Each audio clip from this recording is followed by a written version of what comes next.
know what that music means. Time to go back to the campaign trail now for a moment, and a new threat coming in from the big unions that may spell trouble for President Obama's 2012 campaign. The president of the nation's largest labor federation speaking in Washington at this hour, and he's talking about this. He says the unions will indeed pull their political support from the president and any Democrats who they feel are simply not doing enough for the labor unions in this country. That, according to Trumka.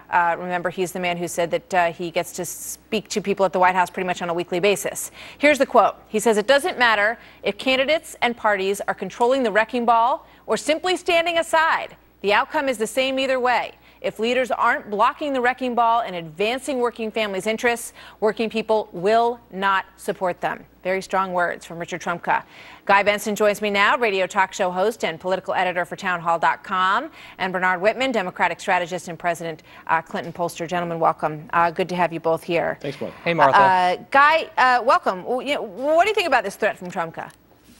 Is this not the emptiest threat you've ever heard of? I mean, if they're not happy at the union level with the support that they're getting from Democrats, where exactly is Richard Trumka and company, where are they planning to turn? Certainly not Republicans. I mean, I suppose this leads me to the point that, actually, this is a good idea.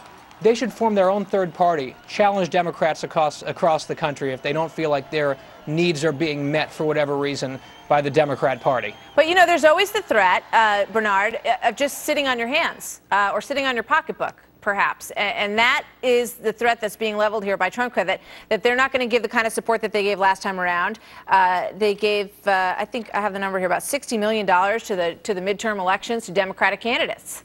Martha, I think that would be a huge mistake on the afl-cio's part, and I actually have to agree with my colleague Guy. You'd be hard-pressed to ask the Democratic Party and elected Democrats to do anything more to support working families, including union households, than the current elected leadership in the Democratic Party has done. I think what we need to see more of from the unions is to work in partnership with state and local governments to help control unfunded pension mandates and skyrocketing health care costs. I think it's quite clear the president put this full force of Organizing for America behind efforts in Wisconsin when Governor Walker was trying to assault the unions there. And I think the unions have a great friend in the Democratic Party, and they would be well advised to continue the support, because if not, you can see that the Republicans' only interest in unions is to strip them of collective bargaining rights and use them as a political weapon. But, you know, I mean, the unions are in an increasingly tough situation.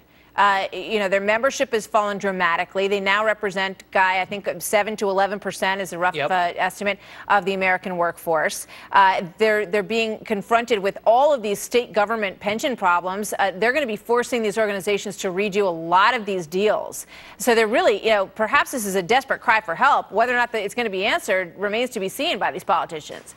Yeah, well, I mean, Richard Trumka, I think, might see his influence waning, and that's a very scary thing for anyone. And I will take objection a little bit here with something that Bernard said. He said that Democrats have been great friends to the unions. I think a lot of us would argue that the Democrats have been co-opted by the unions. And so that's what makes this sort of carping seem really ungrateful today from a guy like Richard Trumka. I mean, what else are Democrats supposed to do? As you alluded to, Martha, Richard Trumka in the last couple months was caught on tape bragging to his supporters that he can get someone on the phone at the White House any day of the week, including weekends. Those are his words. Does he want more access than that? Does he want more last-minute recess appointments of radicals like Craig Becker to the National Labor Relations Board from the president? You know, does he want more exemptions to Obamacare? I mean, come on. It's interesting. It raises the question, Bernard, whether or not in some ways this kind of distancing doesn't help some Democratic candidates out there who will want to sort of push for some new negotiations between unions and the state pension funds that they're beholden to. Look, we've got to get real here.